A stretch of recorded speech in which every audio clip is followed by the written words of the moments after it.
Happy Friday, LREA members. It's your president, Teresa Knapp Gordon, and coming to you today to talk about where we are and where we're going and all of that. So, first of all, I want to say I've heard about the email, and the way that I would like to address that is ignore that propaganda because that's all it is. Refer to your um, documents that have been provided to you and ignore that propaganda because much of it is not true and a lot of it is scare tactics. I want to remind you that ASTA is an arm of the Walton Foundation, and um, they are trying to scare you, and you just need to ignore it. And so, um, I also want to talk just a little bit about the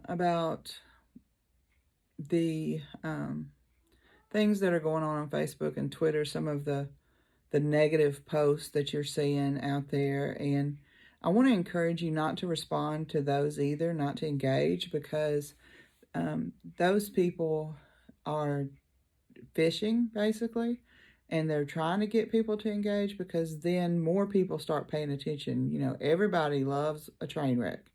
So just don't engage with them because if you'll notice, hardly anybody's liking or sharing those posts or those tweets. So don't give them added publicity by engaging. So, what's going on today and this week? So, there's been lots of actions this week.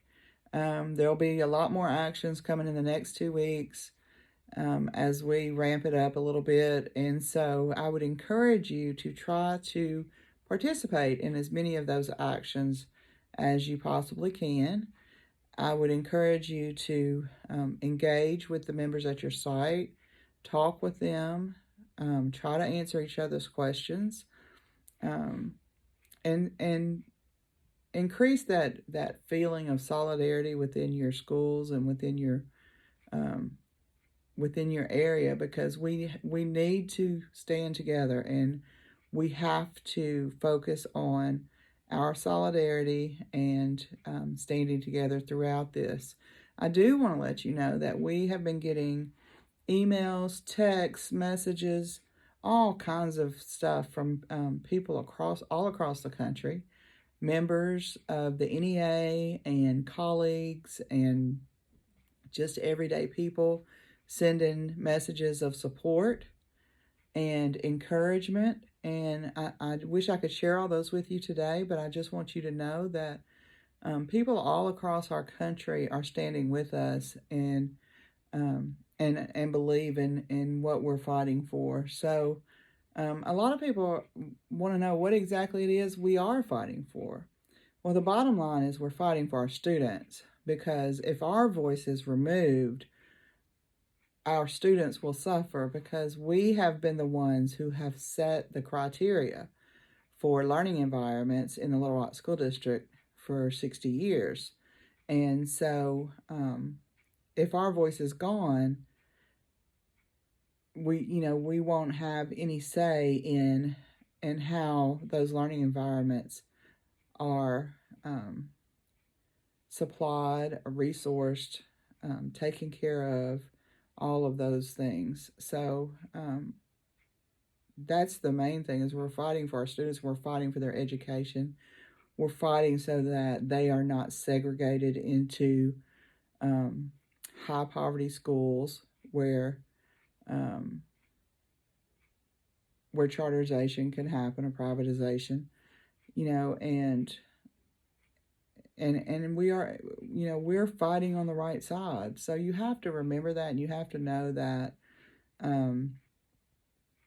regardless of what happens, and I truly believe that we will succeed in this fight, but regardless of what happens, LREA is not going anywhere. We've been here, we existed before we had recognition. We're going to exist now, and we're going to engage in finding school board members, school board candidates to run. we're going to do all of the things we've always done. We're not going anywhere. So I do want to let you know that. You're going to be hearing lots of things. If you refer to your inoculation document, you'll see that much of what is happening right now, we prepared you for. So don't be surprised and don't be taken off guard. Review that document, talk to your colleagues, and prepare yourselves. Think about how you can respond to some of these things. So today I wanted to share something special with you because a colleague of mine shared it with me. Many of you probably know, especially my elementary folks, that we have book awards in Arkansas that are special to Arkansas. And one of those book awards is the Arkansas Diamond Primary Book Award. And one of the nominees this year is this book called, it's called Please Please the Bees. And it was written by Gerald Kelly and illustrated by him. But look closely at the cover. I don't know if you can see it there. What's that say right there? So the bees are upset with the bear. So I wanted to share this with you today because it's a sweet little book, and it's a good lesson about why collective actions happen. So Benedict is the bear, and that's Benedict right there. He's waking up in the morning. It says, Benedict was a creature of habit. He liked to do the same thing every day. Every morning he woke up at the same time. Every morning he stretched. He scratched. He yawned a great yawn. Every morning the bees delivered 3 jars of honey full of honey. Benedict ate the same breakfast he'd eaten since he was just a fuzzy cub. Toast with honey and tea with extra honey. Next came his daily routine, practicing, perfecting his honey cake recipe, knitting, and running errands. I just love the illustrations in this book. At night, he'd read, then have one last cup of honey tea before bed. Life was sweet. Until one morning, things weren't the same. In fact, something terribly unsane had happened. There was no more honey. The bees had gone on strike. Benedict's breakfast wasn't the same without honey. Without his honey tea, he couldn't knit. Practice was dreadful. He didn't even bother with the errands. Benedict became deeply discouraged. Just then, he heard someone say, "Hey, you, in the fur coat." It was a very small bee with a remarkably loud voice. "We need to talk," said the bee. "Talk, humph," grumbled Benedict. "I let you all live in my yard. All I ask for is for a few jars of honey. You should be grateful, not go on strike." "A few jars," said the bee. "Buddy, we deliver 3 jars of honey to you every day, every month, every year. Do the math, Einstein." That'd be a great math activity for your kids to do. "The hive is a wreck," the bee continued. "It's all we can do to keep the walls from falling in. The roof leaks, winds blows through the cracks. The last 3 queens up and quit on us because of the lousy working conditions." The bee showed Benedict the garden. "Look," the bee said, "weeds everywhere. We have to fly miles away just to find enough flowers to make our honey. So we voted to strike." "You're taking us for granted," the bee declared. "You want honey? Things need to change. It's up to you, bear." And with that, the very small bee flew off. The thought of losing his honey sent a chill down Benedict's spine. He had a lot to think about. Maybe I've been too selfish, Benedict said to himself. I never thought about what the bees need. But how am I going to make this right? So he did some research. He did a little shopping.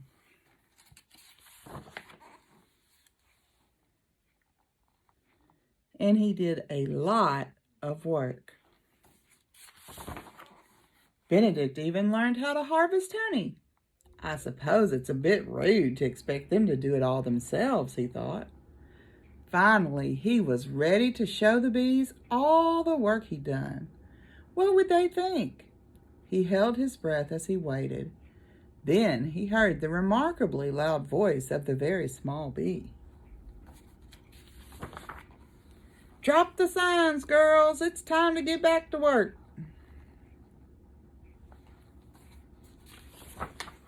These days, Benedict is still a creature of habit. He still has his daily routine, but he doesn't take the honey for granted anymore. He knows his life is sweet, but now it's even sweeter.